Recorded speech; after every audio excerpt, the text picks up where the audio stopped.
कथा में हम लोग सुने कि भगवान सुदामा जी से चूड़ा जो लाए थे, 4 मुट्ठी चूड़ा, जो संकोच से, और क्या, तो अपना मुंह नीचे किए हुए थे सुदामा जी, और संकोच से वो दे नहीं पा रहे थे। भगवान ने सब कुछ समझ लिया, यह तो मेरा प्यारा सखा है। दूसरा, इसने पहले कभी लक्ष्मी की कामना से मेरा भजन नहीं किया है, इसीलिए मैं तो इसको अब इतना दूंगा, ऐसी संपत्ति दूंगा जो देवताओं के लिए भी अत्यंत दुर्लभ है। और भगवान श्री कृष्ण ने ऐसा विचार करके उनके वस्त्र में से चिथड़े की एक पोटली में बंधा हुआ चूड़ा, यह क्या है, ऐसा कहकर स्वयं ही छीन लिया और बड़े आदर से कहने लगे कि प्यारे मित्र, यह तो तुम मेरे लिए अत्यंत प्रिय भेंट ले आए हो। ये चूड़े न केवल मुझे बल्कि सारे संसार को तृप्त करने के लिए पर्याप्त है। ऐसा कहकर वे उसमें से एक मुट्ठी चूड़ा खा गए और दूसरी मुट्ठी ज्यों ही भरी। यहाँ पर तो है कि दूसरे मुट्ठी में रुक्मिणी जी पकड़ लिए, तो दूसरी मुट्ठी ज्यों ही भरी त्यों ही रुक्मिणी के रूप में स्वयं भगवती लक्ष्मी ने भगवान श्री कृष्ण का हाथ पकड़ लिया, क्योंकि वे तो एकमात्र भगवान के परायण हैं, उन्हें छोड़कर और कहीं जा नहीं सकती हैं। कहने का मतलब है यहाँ कि अगली मुट्ठी से वो लक्ष्मी को भी दे सकते थे, इसीलिए लक्ष्मी जी ने पकड़ लिया हाथ कि अपने निज लक्ष्मी को भी आपने अनचाह कर दिया। रुक्मिणी जी ने कहा कि विश्वात्मन, बस बस, मनुष्य को इस लोक में तथा मरने के बाद परलोक में भी समस्त संपत्तियों की समृद्धि प्राप्त करने के लिए यह एक मुट्ठी चूड़ा ही बहुत है, क्योंकि आपके लिए इतना ही प्रसन्नता का हेतु बन जाता है। परीक्षित, ब्राह्मण देवता उस रात को भगवान श्री कृष्ण के महल में ही रहे, उन्होंने बड़े आराम से वहाँ खाया पिया और ऐसा अनुभव किया मानो मैं वैकुंठ में ही पहुँच गया हूँ। परीक्षित, श्री कृष्ण से ब्राह्मण को प्रत्यक्ष रूप में कुछ भी न मिला, फिर भी उन्होंने उनसे कुछ मांगा नहीं। वे अपने चित्त की करतूत पर कुछ लज्जित से होकर भगवान श्री कृष्ण के दर्शन जनित आनंद में डूबते उधर आते अपने घर की ओर चल पड़े और वे मन ही मन सोचने लगे, ओ कितने आनंद और आश्चर्य की बात है, ब्राह्मणों को अपना इष्ट देव मानने वाले भगवान श्री कृष्ण की ब्राह्मण भक्ति आज मैंने अपनी आंखों देख ली है। धन्य है जिनके वक्षस्थल पर स्वयं लक्ष्मी जी सदा विराजमान रहती है, उन्होंने मुझ अत्यंत दरिद्र को अपने हृदय से लगा लिया। तो भगवान सखा के रूप में सुदामा जी को रखे हुए हैं, और एक बार भगवान अर्जुन को भी सखा के रूप में रखे। तो जो महाभारत हुआ उसमें तो खाली विष से निकला, लेकिन ऐसी बात नहीं है, महाभारत से ही एक अमृत भी निकला जिसका नाम था गीता। और उस गीता के बारे में हम लोगों ने सुना, कल सुना कि 5000 वर्ष पूर्व भगवान ने स्वयं देखा कि गुरु परंपरा टूट चुकी है। ये तो स्पष्ट वहाँ दिखाई पड़ रहा है, जो महाभारत से पहले का दृश्य है उसमें तुम देखो, भीष्म पितामह, द्रोणाचार्य, ये जितने भी लोग, कृपाचार्य, जितने लोग वहाँ गुरु के स्थान पर बैठे हुए हैं, उन लोगों ने गीता को भुला दिया था। तो भगवान स्वयं देखे कि गुरु परंपरा टूट चुकी है। गीता विशेष रूप से राजर्षियों के लिए थी, वे लोग राजर्षि थे, राजा काम कर रहे थे, राजर्षि थे, क्योंकि वे इसका उपयोग प्रजा के ऊपर शासन करने में करते थे, इस गीता का। लेकिन वहाँ पर तो आसुरी पुरुषों की अधिकता हो गई थी। तो ये आसुरी लोग क्या हैं, इनके लक्षण क्या हैं, जिसको भक्त भी हम कहते हैं, तो बहुत अच्छा रामचरितमानस में इसका संकेत है कि काकभूषुंड जी कहते हैं कि यह न कहहि सठहि हठ सीलहि, अजो मन लाई न सुन हरि लीलहि। उनसे कभी नहीं कहना जो सठ हैं, धूर्त हैं,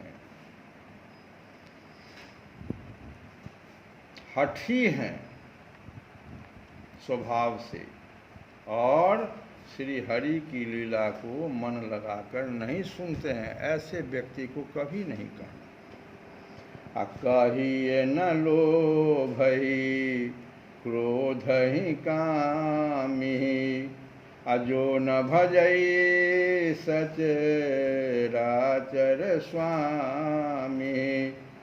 लोभी को नहीं कहना चाहिए, क्रोधी को नहीं कहना है, कामी को नहीं कहना है, और जो चराचर के स्वामी को नहीं भजते, भगवान का उपदेश उसको भी नहीं कहनी चाहिए, न कथा कहनी चाहिए, न उपदेश कहना चाहिए।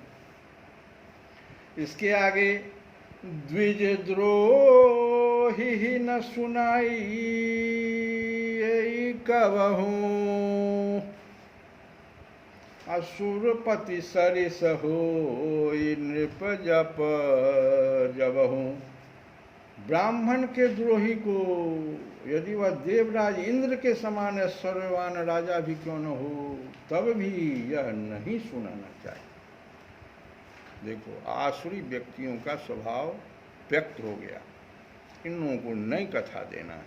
तब अर्जुन, तुम तो भक्त हो तथा मित्र भी हो, सखा भी हो, अभी जैसे सुदामा जी हैं, तुम सुनने के अधिकारी हो,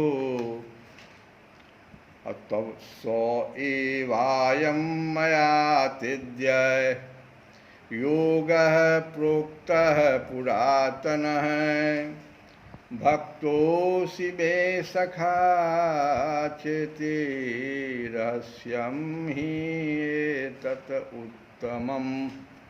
आज मेरे द्वारा वही यह प्राचीन काल में जो नष्ट हो गया था, वही प्राचीन योग तुमसे कहा जा रहा है,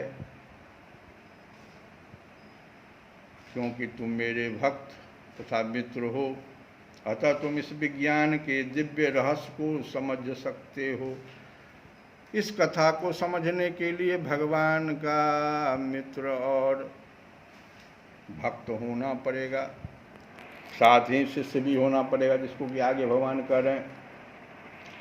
अतः तुम इस विज्ञान के दिव्य रहस्य को समझ सकते हो, जो तुम्हारे भीष्म पितामह जी नहीं समझ रहे हैं, द्रोणाचार्य जी नहीं समझ रहे हैं, और भी लोग यहाँ बैठे हुए नहीं समझ पा रहे हैं।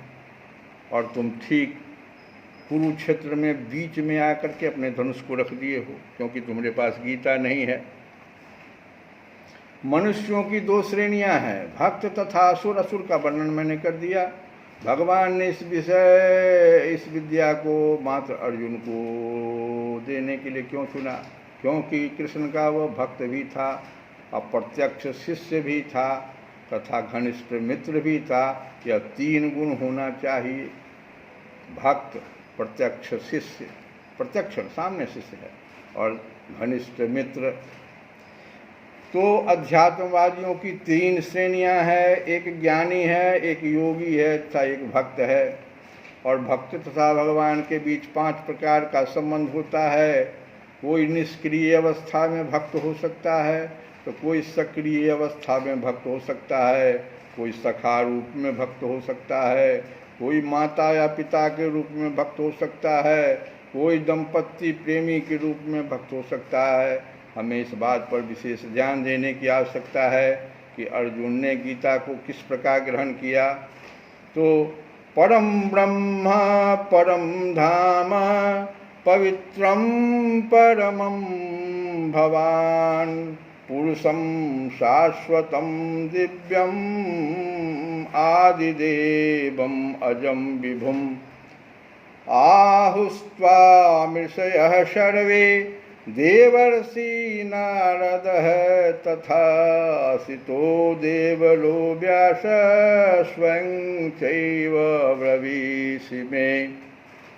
नारद, असित, देवल था व्यास जी जैसे ऋषि भी इसकी पुष्टि करते हैं कि भगवान परम ब्रह्म है, परमात्मा है, परम ब्रह्म, परम धाम, यही आप ही आधार हैं, आप ही सत्य हैं। पवित्रम परम भवान, और आप ही पवित्र परम पवित्र हैं। पुरुष ही आप भी हैं। प्रकृति को स्त्री कहा गया है और भगवान को पुरुष कहा गया है। प्रकृति पुरुष के अंतर्गत रखा गया है, भगवान के अंतर्गत। प्रकृति को देख रहे हो, ये स्त्री है। तो पुरुषम शाश्वतम दिव्यम, आप ही पुरुष हैं, और आदिदेव अजन्मा सर्वोच्च आप ही हैं। और इसकी गाथा नारद जी ने भी कहा, असित ने भी कहा, देवल ने, सब ऋषि थे, तथा व्यास जैसे ऋषि भी इसकी पुष्टि करते हैं।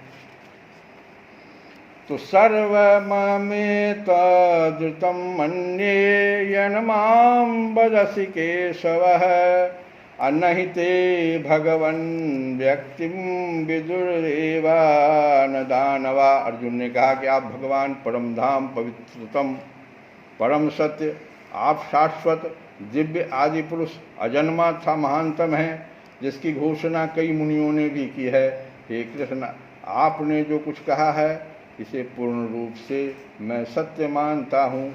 हे प्रभु, न तो देवता न असुर ही आपके व्यक्तित्व को समझ सकते हैं। और यही बात सुदामा जी सोचते हुए जा रहे थे। श्री कृष्ण गोविंद हरे मुरारी, हे नाथ नारायण।